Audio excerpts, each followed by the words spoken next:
περισσότερους από τους 4 αγώνες που έχουν γίνει ως τώρα. Ήταν καλός ο Σλοβάκος, γι' αυτό ξεκινάει με κυρίως αμυντικούς ρόλους, ενώ εδώ η εικόνα μιλάει από μόνη της.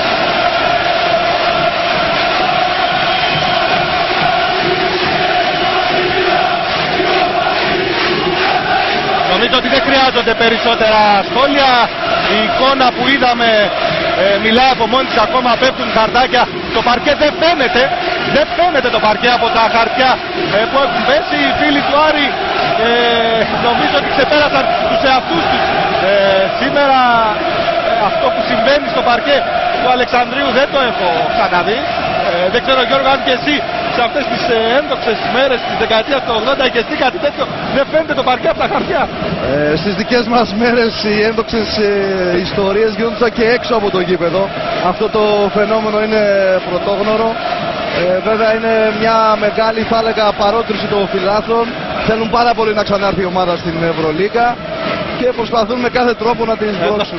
Εδώ προσπαθούν να προφυλαχθούν οι παίκτες παραλίγο να καλύψουν και αυτούς τα χαρτιά.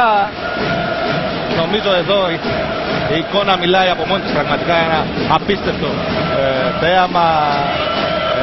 Οι οπαδοί του Άρη που φημίζονται για την καλή οργάνωσή τους.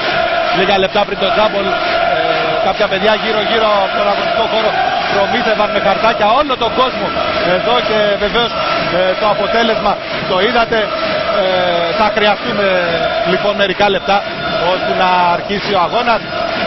Το ερώτημα βεβαίως είναι που θα πάνε όλα αυτά τα χαρτάκια, διότι καλά θα τα βγάλουν από τον αγωνιστικό χώρο, αλλά και γύρω θα γεμίσει ο τόπος. Τέλος πάντων θα έπρεπε να υπήρχε ένας κάδος ανακύκλωσης, θα ήταν πολύ καλή ευκαιρία τώρα.